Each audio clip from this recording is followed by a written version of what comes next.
let's start with the actual contents of the course. First chapter will be a brief introduction, so I'll just touch on some aspects of the general topic of Internet of Things, and then we will go into more detail in later lectures. If you think about the situation in the IT world today, then we can actually see that many objects in our daily environment already contain embedded electronics. So small computers that enrich these objects with some additional functionality. That's the first important aspect. Second aspect we can actually see today is we pretty much have wireless internet access wherever we are. There's exceptions. If you are in a high-speed train, then it can become shaky. If you are flying, then you usually have internet access. It's not very good and it's incredibly expensive. But so there's small exceptions, but usually we can actually say we have internet access everywhere at any time. And the third aspect is that both these computation and the communication is usually at least incredibly cheap. Specifically, if you compare it to earlier times where you would pay thousands of dollars for a computer and many, I don't know, $100 per month to have some wireless communication. Compared to that, today it's incredibly cheap. These three things pretty much all manifest in what we actually see as a computer today. So this is a smartphone. And most of you would probably say this is a computer, right? I mean, it is a general purpose computer these days. It used to be a phone, actually. People actually used this to make calls. Nowadays, it's just a really, really powerful computer that just fits into your pocket. So this is a computer today. But this is also a computer. It's a very simple computer. It's a so-called RFID chip or RFID tag. It's a passive RFID tag. And it's essentially something that you could put, or you do put into packaging. And if you go to a shop and you actually leave the shop and you see these big holes on both sides, these are actually the transmitters or the transmitters and readers that actually communicate with this computer that is integrated into the packaging. And the idea there is that they communicate with each other to check whether you actually paid that project or you shoplifting. But in the end, this is a computer. So at least conceptually speaking, pretty much every packaging today contains a really small computer. Interestingly enough, this kind of computer actually was the computer that gave rise to the term Internet of Things. So the original term Internet of Things originates from the idea of putting RFID chips into everything. This is also a computer. This is a car. So a modern car contains pretty much dozens up to hundreds of chips that are interconnected via different communication buses. So it's a really, really complex computer system. And essentially a computer. These are also computers. These are some examples of smart products, let's say, where people actually put, let me try this, where people actually put sensors and small microprocessors into socks. So to actually measure the pressure on your soles, for example. So this is where you actually connect the computer to the actual sock. And then this is what shows up on your smartphone. Same here on a bigger scale, training clothes that actually detect how you're moving, how's the pressure on all the different parts. There is related stuff like this where you have t-shirts that actually measure your biodata and can see whether you are relaxed or stressed. I guess most of you know something like Fitbits.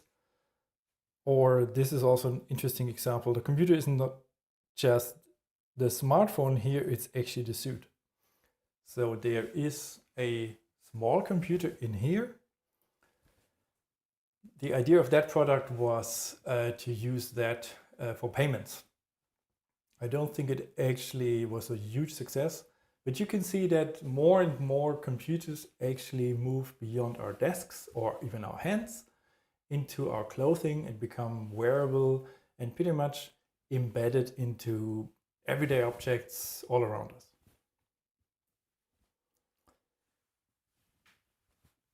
The three most important technology trends that actually drive this are, first of all, the actual computation. Notably the fact that computers get smaller and smaller and get cheaper and cheaper. So if you look at that picture here, it used to be that we had mainframes. So we had one computer, huge computer for many, many people. Then the basic idea of the PC, the personal computer, was to have one computer per person. Crazy. Each person had one computer. And now, of course, we are way on this side where every one of us actually owns multiple computers and they're getting more and more and more.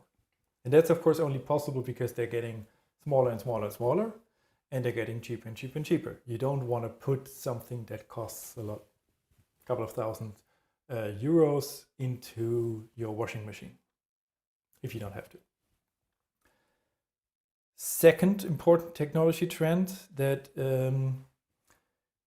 we can experience in this regard is sensing. So all these devices usually include some kind of sensing. The smart socks are not really that interesting if they cannot sense how you're actually standing. So the key point of these things actually being of interest is the integrated sensors. And there's a huge amount of sensors that became available in the last 10, 20 years. And they're actually available for the general public. There's something called More Than Moore, which more and more actually points to the trend that you integrate the sensors and the computer chip on one die. So it used to be that you actually have different components. The sensors were different components and the chip was a different component. Nowadays, it's moving more and more into the direction that you actually integrate all of them in one single component.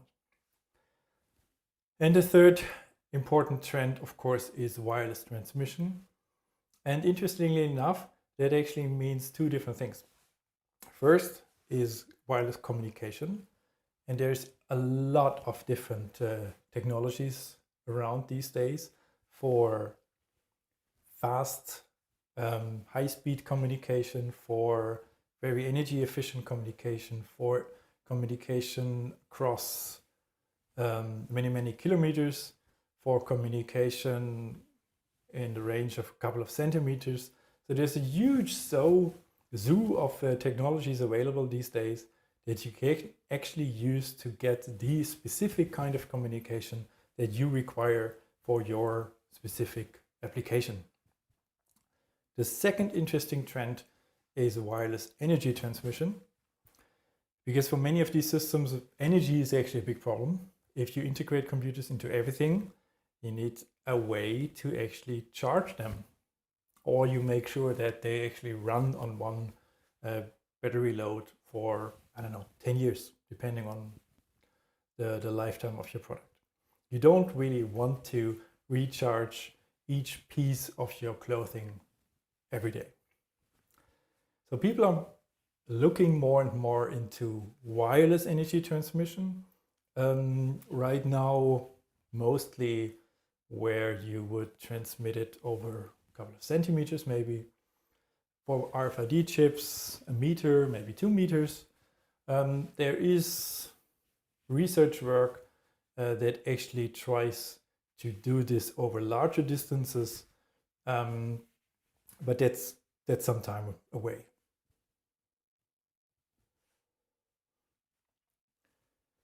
So right now, that's the situation we have.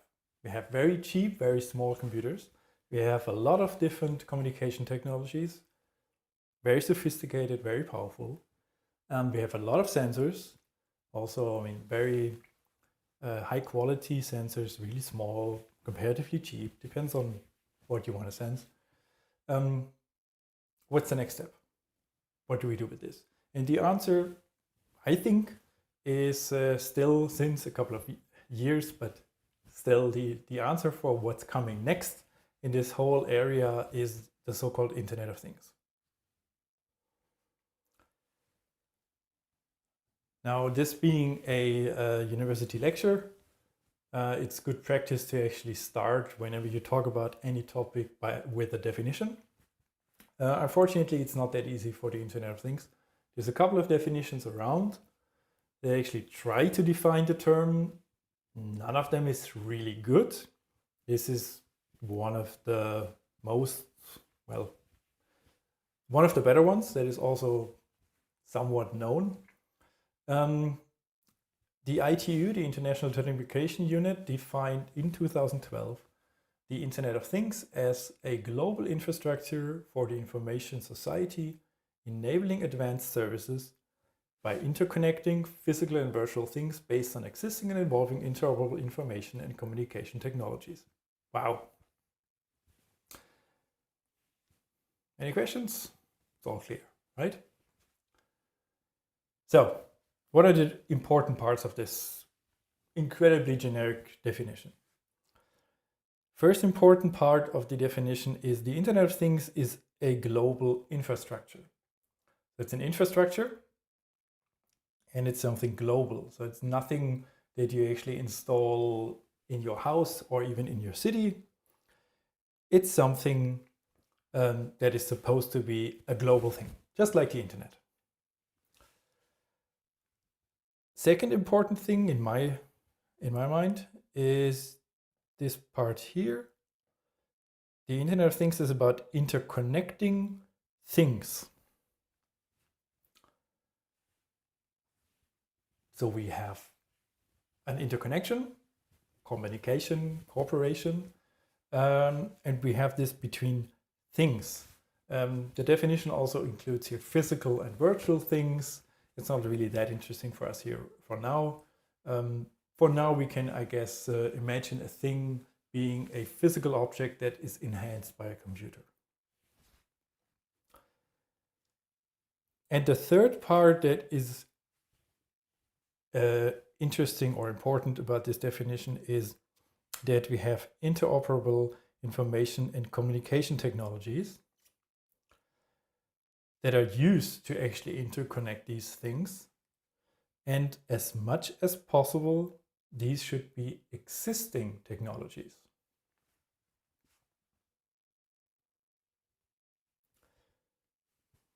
Let's make this a little bit, let's say, easier. Let's boil this down to what I think it actually means.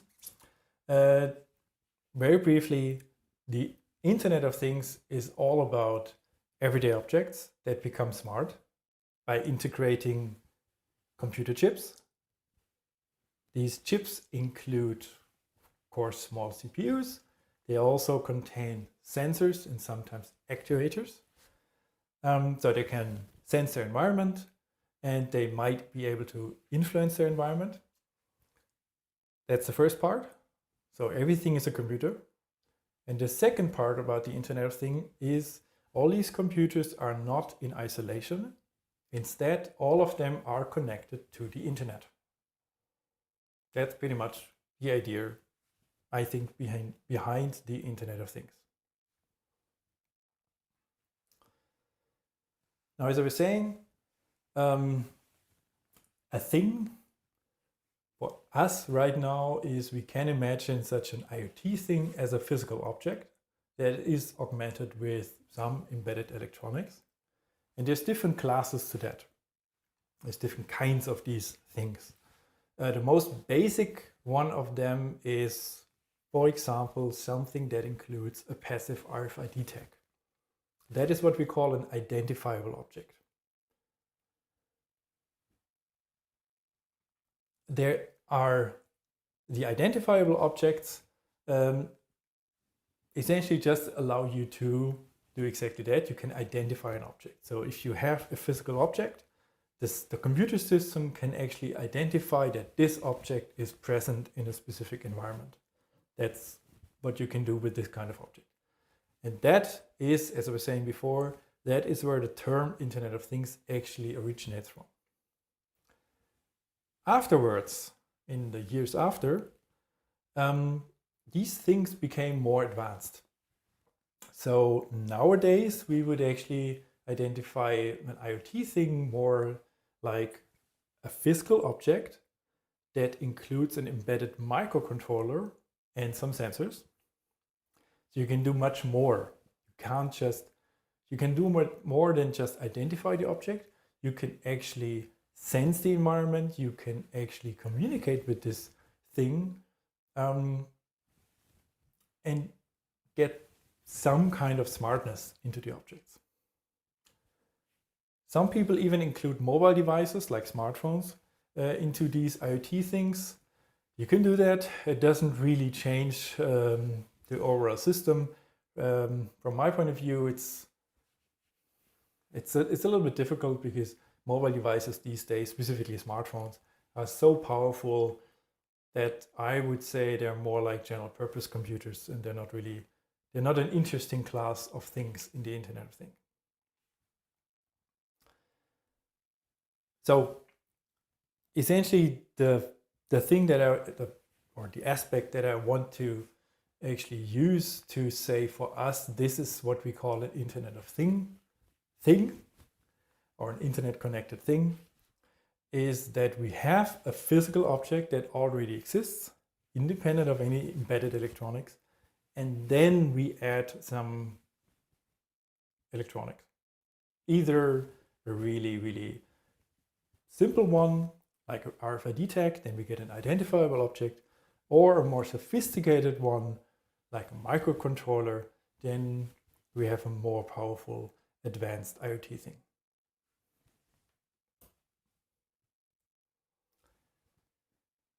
Now, some people think that the age of the Internet of Things or the Internet connected things is coming. It actually is here. So if you define the Internet of Things, as some people are doing, as an internet where you have more devices connected to the internet than users, then we reached that point in 2008.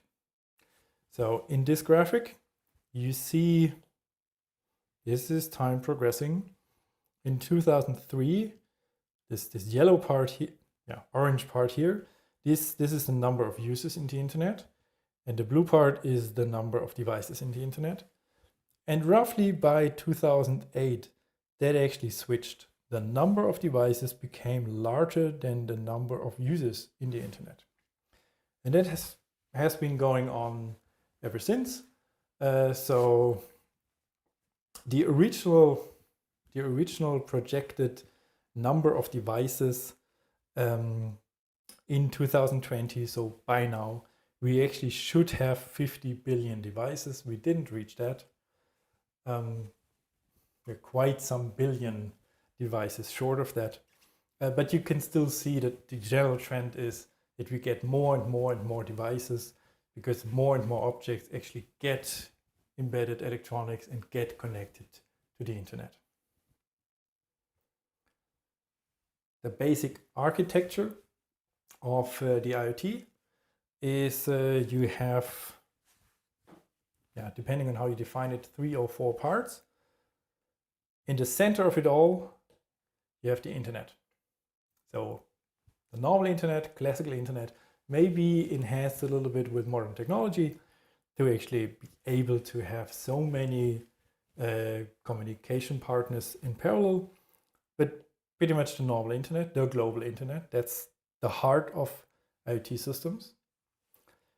And then on the left, we have smart objects or things. These are the embedded electronics. These usually, in many cases, not really connect to the internet directly because they are really resource poor and they need specific communication technologies. So They often are not really powerful enough to connect to the internet directly. So what they do is they connect to so-called IoT gateways.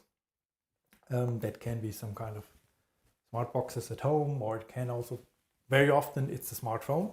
So very typical architecture today is you have your smart objects with the embedded electronics. They connect to your smartphone, and then your smartphone actually connects to the internet to forward all the information. All that data that is generated here, so all these devices contain sensors. All that sensor data flows over the gateways into the internet to, on the other side of this slide, to the online services. This is where the big number cruncher machines stand. This is where the big data architectures and frameworks are installed. This is where the artificial intelligence and machine learning components try to make sense of all that information that is generated by the smart objects. And then once on this side, we actually say, okay, this is something that was interesting. We want to have our system react in some useful way. Then these services actually come up with the right reactions, and then they send it back over the internet, over the gateways to the smart objects, and then they can actually initiate the actual change in the environment.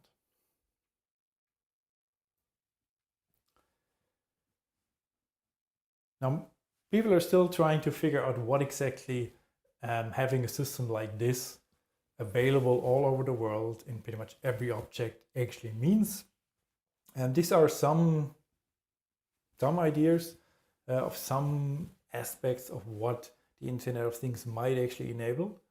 Some of them might sound crazy, some of them are crazy. But imagine a world where essentially in the Internet of Things, every physical object that you have in the physical world is enhanced with a computer. You have a ubiquitous communication network, or a combination of communication networks, that integrate all these computers, independent of wherever they are, independent of any time issues. Whatever happens, they're always connected to essentially the internet. Computers detect their physical surroundings, including, by the way, us, their users. And all this data is integrated, analyzed, and made available globally in near real time. Real time, many people assume when I say real time, I mean, I don't know, 100 milliseconds or something. That's not really what this means. But you get an online view of the world. So you might be a couple of seconds behind, maybe even a minute. But that's pretty much it. That's what real time means in this context. And as we're saying, results are sent back to control and adapt the physical world.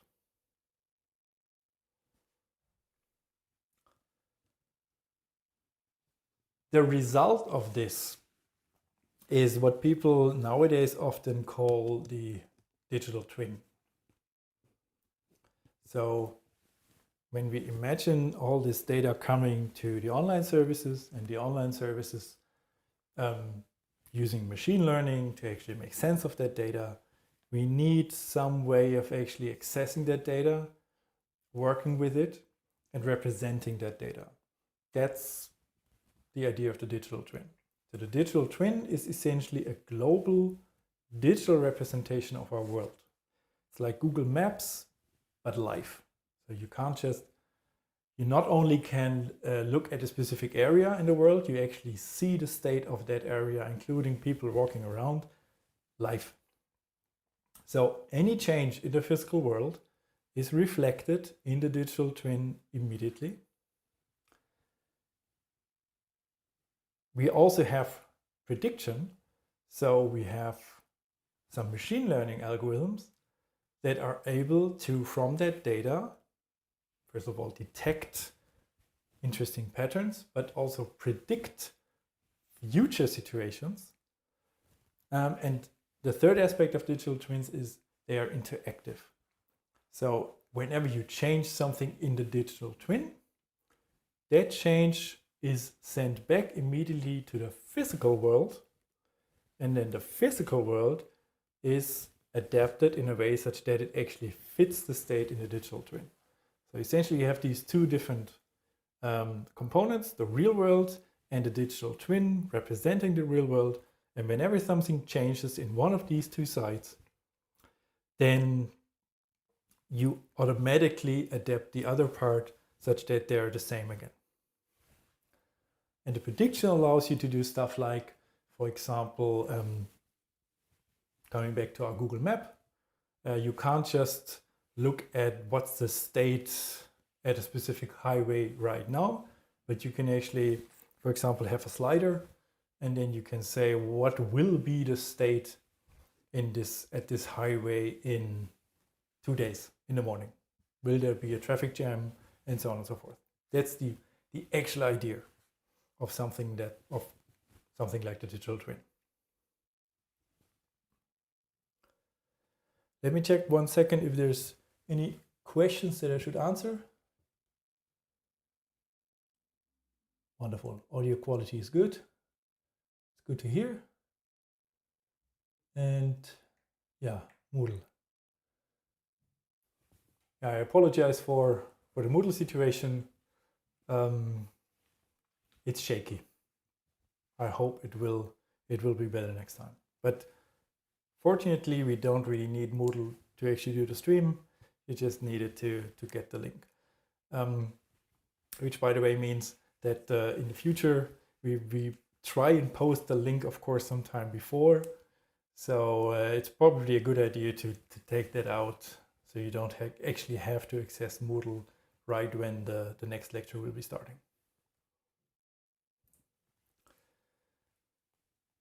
The result of all this embedded electronics and machine learning and digital twins is essentially a world that is fully observable and programmable in real time. So you can see the state of the world wherever you are, and you can change the state of the world wherever you are.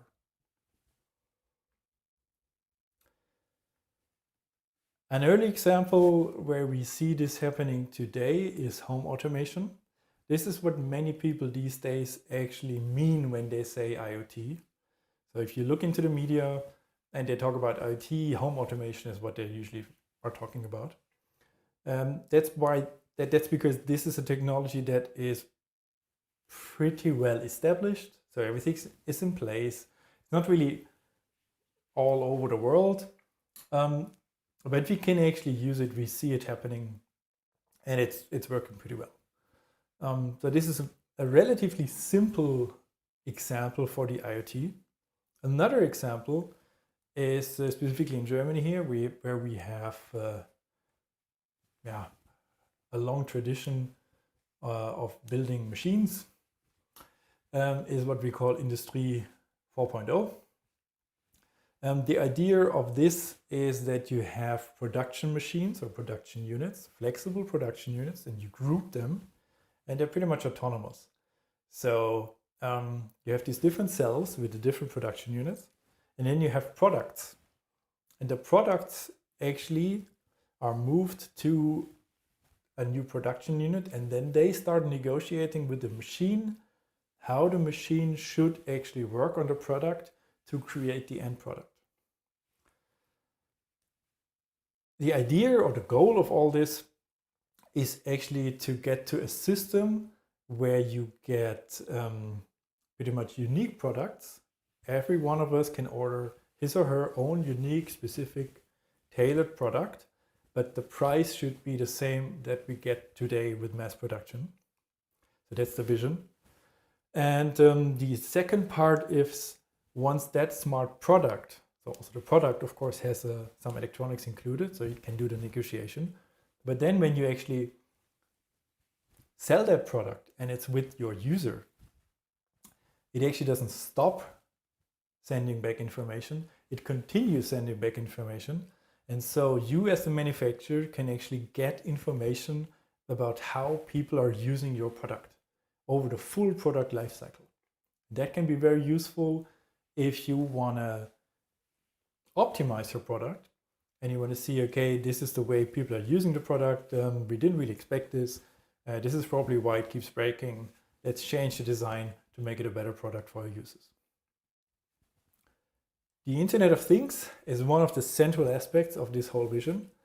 If you look into the documents where people are describing the Internet of the Industry 4.0 vision, they usually talk about cyber physical systems. These are the production units that are connected by the Internet of Things. So again, the Internet of Things is the part that pretty much keeps it all together. Yet another example that is becoming more and more important and will keep becoming more prominent is agricultural systems, farming.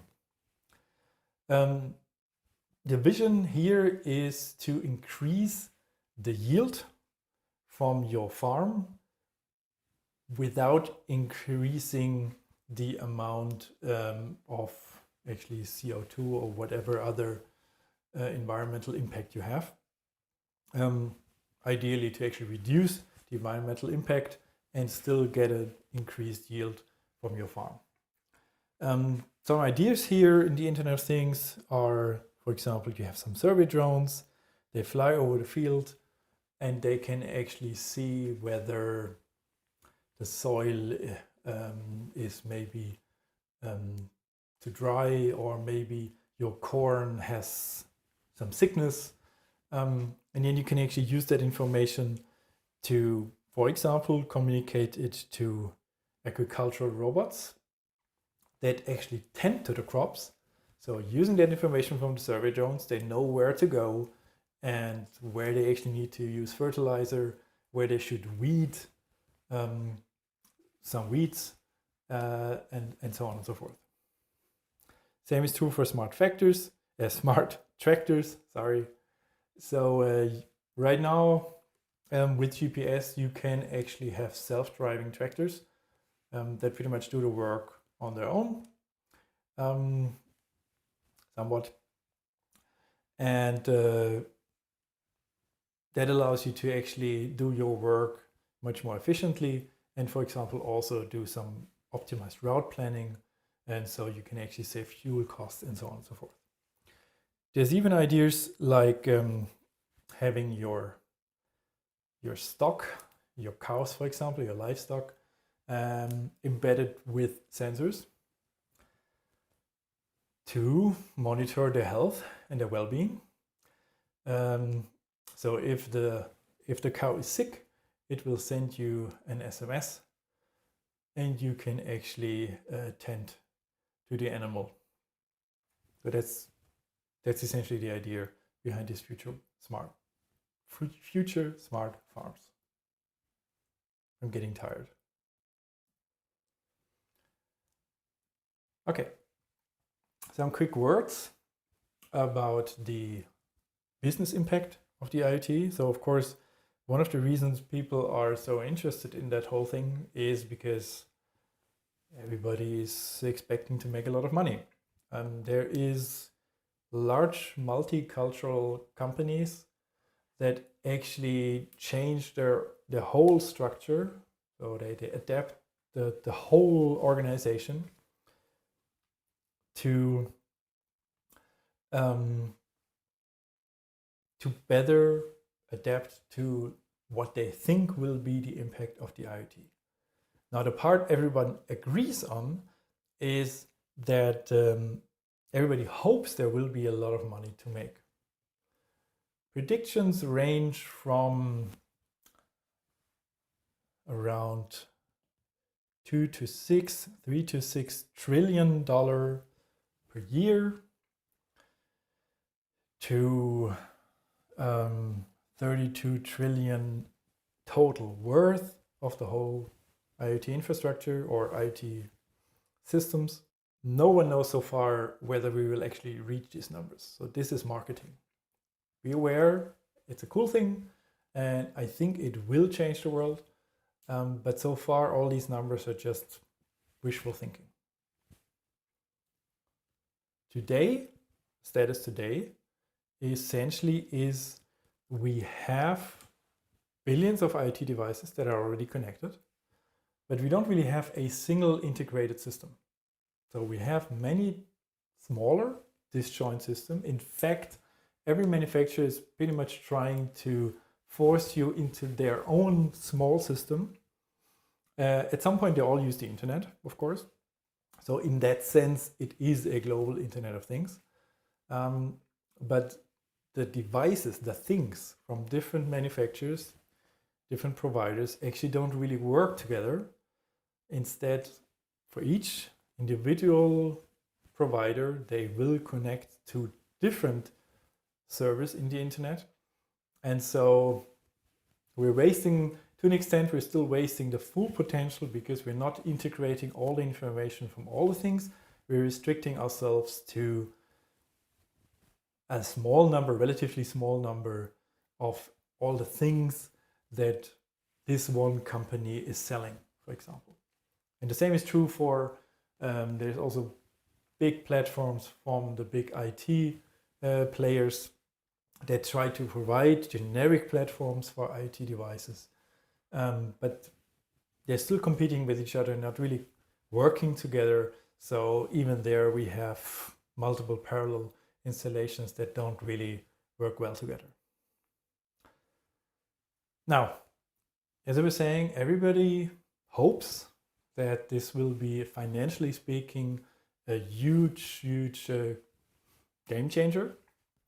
And everybody thinks, including myself, that the IoT will actually have huge changes in the way we actually live and we work, and we see some of them already happening.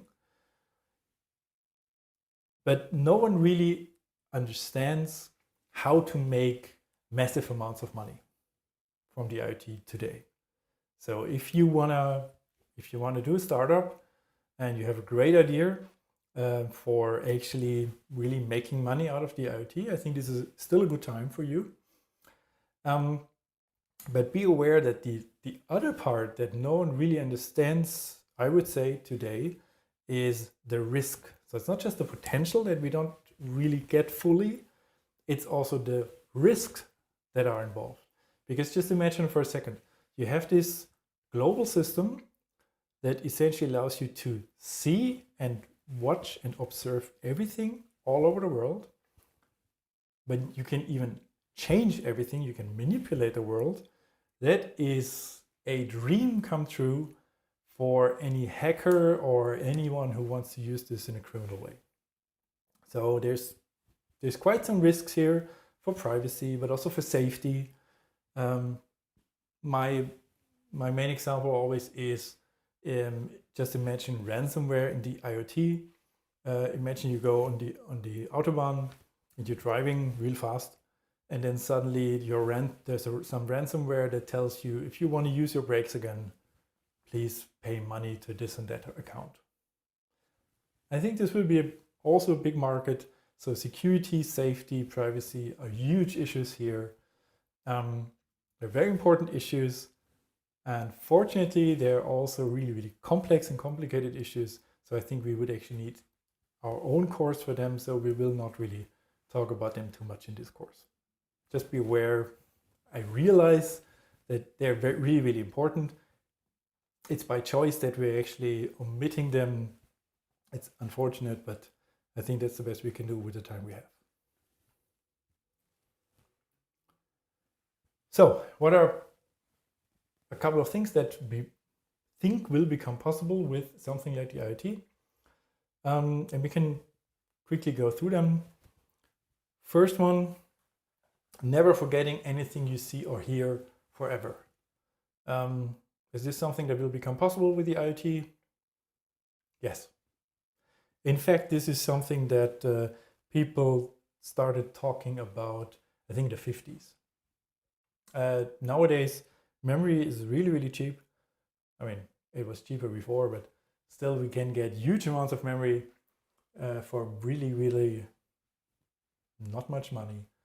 And so what you can actually do today without any problem is you can have a camera attached to yourself that takes a picture every couple of seconds or maybe once a minute or something, and you can record audio, and you could in theory actually do this for your whole life. You could attach a device like this to an infant And then throughout the whole life, you could keep seeing and hearing everything that that human being is actually seeing and hearing.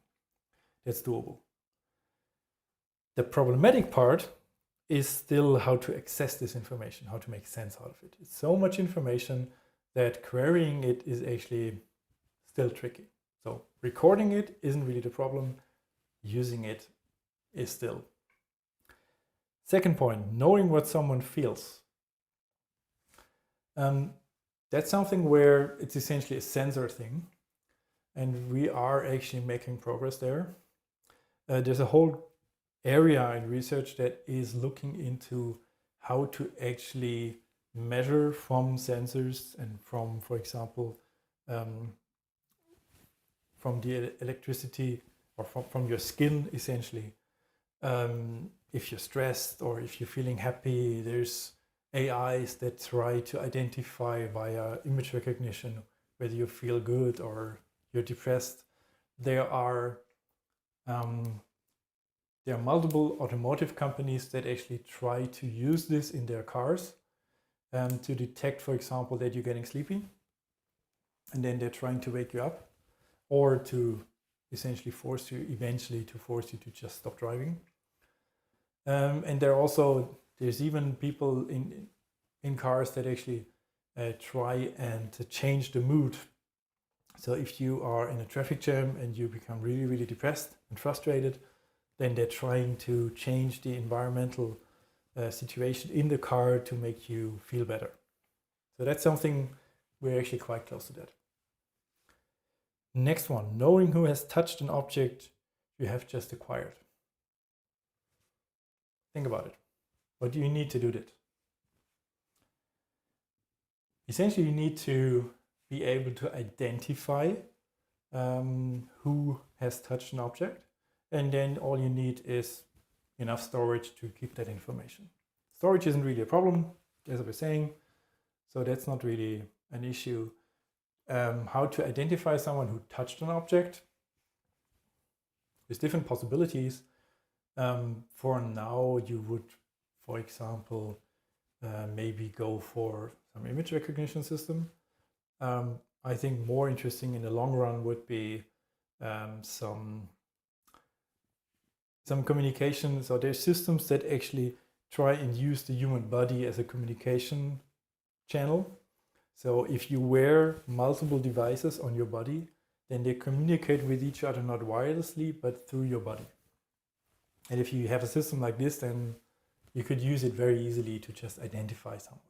In fact, there's people that actually implant chips into arms, for example, into your arm to actually allow identifying people, or as payment systems, by the way. Changing your environment by waving a hand or thinking. Again, waving a hand, essentially just gesture recognition. We're far ahead, or we're actually pretty well underway in that regard. Thinking, a little bit more complicated, but also something where people have worked on for many, many years, and it's relatively solid by now. So there's people that actually can control their wheelchair just with their minds. Detecting and influencing thinking. Now it's getting philosophical. Of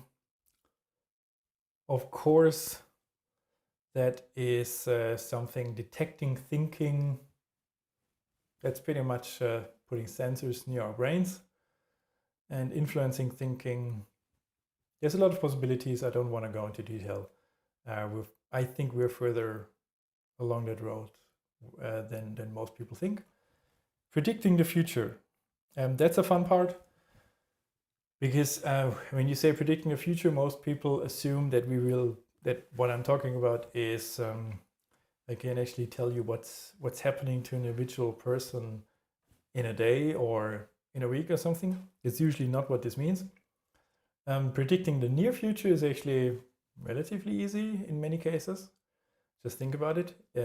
We are actually really good as human beings to do that ourselves. If you have an object and you drop it, we all know what's going to happen. But with machine learning, we are actually already really good at predicting, let's say, the future of a group of people, of many people. So whenever we can use some statistics to actually say this situation will likely happen to many people or something, then that is something that we're actually getting really good at. Whenever it's about individual people, I think we're far away from doing that. But also predicting the future, one really important IoT application in there that I would put into that class is actually predictive maintenance. So that's one of the things most companies are either using or will try to use in the near future. So that's one of the cash cows right now in the whole area, where you use sensor data to try and predict that a specific product will break in the near future. So you can actually get a mechanic there to fix it before it happens. By the way, that's also something they try to use with bridges. So we can make sure that there's no catastrophes happening. Now, I just see in the chat that there's also an answer for how to identify people. Palm print to identify who touched the object. Yes, true. Also a good idea. There's more possibilities that we can actually use. More things that are really individual for all of us. But palm print is one of them. That's actually true. Okay, now when we talk about the Internet of Things, we can actually distinguish between two different views on the topic. And it pretty much depends on your background and what you're trying to achieve, which of these views you will actually use.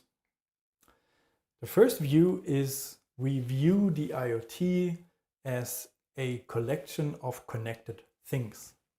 It's a very technical, pretty much hardware or computer low-level technical view on it. So you focus on the embedded systems that use some communication technology to connect to the internet. So you reason about how to actually do IP on one of these things. And sure, things use some internet services to cooperate, but you're mostly focusing on how to connect these things and how to make them communicate. This view is also what people usually call machine-to-machine communication, M2M. The second view is the view of the IT as a collection of connected data. So the main focus of that community is actually to say we don't really care too much about the things, but these things generate data about their physical environment. That's what we're interested in. So we want to get that data and we want to make that data available on the internet. And then we want to interconnect all that data about everything in the world to create this one view of the world. That's what usually leads to terms like big data or nowadays, of course, machine learning. So the difference essentially is connected things. Here people focus on the majority of the users of services are devices, not humans. And connected data, here we focus on the majority of data is created by smart things instead of humans. Okay? And that actually changes things also for machine learning and for prediction quite a lot. So for the first part, topics of interest are, for example, how to do low power networking. We don't have a lot of energy, so we need to make sure that our communication doesn't consume a lot of power. So how can we do communication networks that are energy efficient. Another topic is, for example, how can we auto-configure the systems? You don't want to configure billions of things manually. So if you walk around with, I don't know, 30, 40 of these smart things carrying around with you, and you change from one network into another one, you don't want to change the configuration of these things, of each one of these things manually. You want that to happen automatically because it's just not handleable, right? The complexity is too high. Another topic that is of interest in that regard is, for example, how do you access data and how do you stream data to, for example, internet connected services, machine learning centers. And lastly, how can you actually help people developing applications for this? What are middleware systems? What are application programming interfaces that are actually usable for developing these connected devices?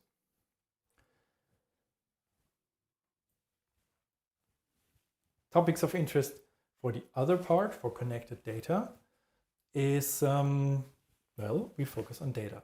So how do we actually model data? How do we make sure that different providers of data model their data in a way such that you can actually combine and use the data from different providers? So how do you achieve interoperability for your data? How do you manage the data? How do you store it? How do you query it? Again, how do you stream it? But more from a data perspective. And of course, how do you analyze the data? How do you use machine learning? How do you use big data technologies to actually number crunch all that data in hopefully real time? And again, in this part, the major challenge here is that it used to be that also analytics was using a lot of data that was actually generated by humans. So the internet today, still, at least the parts we usually see, most of the information we read in the internet is to an extent generated by humans. That also means that most of that data has a certain quality level. If we now focus on data that actually comes from machines, from small embedded devices with their sensors, very cheap, then we actually realize that most of that data is not high quality. So in fact, most of the data that all the sensors will produce will be wrong because the sensors are not working correctly. So that's actually a big challenge here for these systems to select the part of data that actually makes sense and to get rid of all the data that is not high quality enough to use in a system like this.